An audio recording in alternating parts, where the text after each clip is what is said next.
प्यारे साथियों, फिर आज मैं हाजिर हुआ हूँ आप लोगों के सामने में खुजली के ही फेज को लेकर के। और खुजली एक डीप बीमारी है।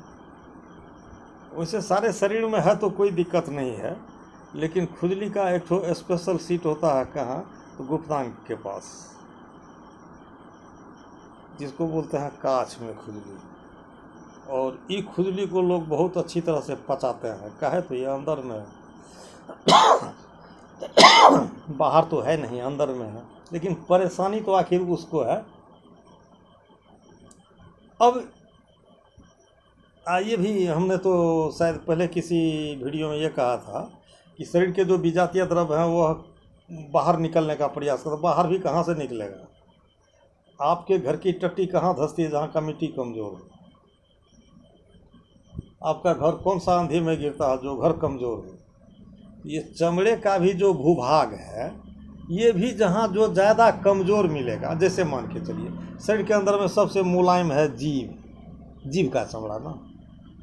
यदि जीभ में खुजली हो जाए तो वहाँ के लिए फिर मैं आपको स्पेशल दवाई बता दूंगा। यह एक ही दवाई होती है, उसका सैनियोकुल्ला। उसका 2-2 गुण 4 दिन प्रयोग करने के बाद जीभ की खुजली शांत हो जाती है। चलिए, मैं अब यहाँ से नीचे जा चुका हूँ। जांघ के इंटरनल पार्ट्स ऑफ थाई, जांघ की खुजली।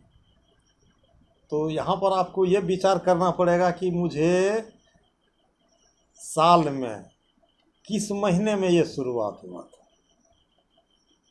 क्या है तो एक सुनिश्चित दवाई है डलका मारा। और डलका मारा खुजली की भी दवाई है, बुखार की भी दवाई है, बात की भी दवाई है, सर दर्द की भी दवाई है। लेकिन इसका नक्षत्र का संयोग होना चाहिए कि कहीं आपको बरसात के मौसम में तो नहीं हुआ है, वहाँ यह ऑब्जर्व कर जाएगा। भीग गए, कपड़ा पहने हुए हैं, तो इधर का कपड़ा तो बाहर में है, हवा में सूख जाता है, लेकिन वह जो जांघ के पास में काछ में है, तो वहाँ एक तो सटा हुआ प्रदेश, पसीना भी और भींगा हुआ भी बाद में सूखता है। अगर ऐसी खुजली उत्पन्न हो, यहाँ की टॉप मोस्ट दवाई है एक एंटीबायोटिक, सल्फर और डलका मारा। यदि वहाँ पर आपको जैसे वृषण होता है, वृषण का जो थैला होता है, उस थैले में भी अगर खुजली हो तो वहाँ के लिए उपयुक्त होता है क्रोटीन टिगड़ी। अच्छा ठीक है, तो वृषण के थैले में भी है खुजली तो क्रोटीन टिगड़ी। और ठीक उल्टे आपको जांघ में अगर है उस जगह पे, फिर वहाँ कार्बोलिक एसिड। और प्रायः खुला नहीं रहने वाला जो क्षेत्र है, उसके लिए आप पेट्रोलियम का इस्तेमाल कर लीजिए। पेट्रोलियम, कार्बोलिक एसिड, डलका मारा, थोड़ा सा एंटीबायोटिक तो आपको सल्फर हमने कह ही दिया था। वैसे खुजली की एक दवाई और होती है मर्कसॉल और अस्टक्स।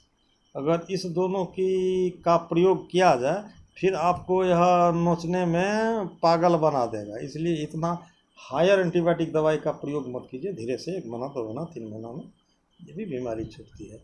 अब आइए, इसके लिए चर्म रोग जब आपके शरीर में घर बना रखा है, तो यहाँ के लिए एक उच्च शक्ति में एक टॉक्सिन का इस्तेमाल करना चाहिए। वो टॉक्सिन क्या दवाई ही है, जैसे सोराइनम हो गया या वैसलिनम हो गया, ट्यूबरक्यूलिनम हो गया। इन तीनों दवाइयों का सम्मिश्रण बना के 1 डिब्बी रखिए और 15 दिन में 1 खुराक इसकी भी खानी चाहिए। तो ये होता क्या है, अगर आपका वंशानुगत बीमारी हो वो भी इसमें आएगा, उसमें हाई स्पीड है, ज़्यादा खुजलाहट है, उसमें भी काम आएगा। तो ये 3 हो गया एंटीबायोटिक, 4 इसकी दवाई होगी। क्या हुआ तो आपको पेट्रोलियम, कार्बोलिक एसिड, डलका मारा, क्रोटन टिगड़ी, ये 4 दवाई उस काछ के दिनाई की है। अच्छा, काछ के दिनाई की है। अब थोड़ा सा मैं आपको वहाँ पर और ले चलता हूँ। हमने कहा वृषण के थैली में अगर आपको खुजली है तो क्रोटन टिगड़ी। अगर आपके पेनिस में हो तो, अगर सारे पेनिसे में यहाँ से वहाँ अगर आपको खुजली हो रही हो तो उसके लिए इस तमाम दवाइयों को भूल करके एक ही दवाई को याद कीजिएगा, जिसका नाम है कैलेडियम सैंग्विनम, सिर्फ वहीं की। हाँ, कैलेडियम सैंग्विनम और बहुत कुछ की दवाई है। होम्योपैथिक रेपर्टरी में देखिएगा तो इसके भी बहुत सारे फंक्शन हैं, लेकिन चर्म रोग के क्षेत्र में पेनिस की खुजली, कैलेडियम सैंग्विनम, ठीक है। आगे मैं फुल फॉर्म जाऊंगा। इसके अपोजिट में आता है एक एम्ब्राग्रिसिया, लेकिन वो भी है महिलाओं के गुप्तांगी की खुजली की। इसका विश्लेषण मैं बाद में करूंगा 30वां 40वां 50वां एपिसोड में। अभी हमने आपके लिए जो आवश्यक समझा कहे तो इस ये भी आपको बहुत क्या कहिएगा, हमारे ख्याल से 30% लोगों में ये पाया जाता है। इसीलिए आज मैंने आपको इस विषय का चर्चा किया। अब इसी के साथ मैं आज के डेट में आप लोगों से आदेश लेता हूँ। फिर आए दिन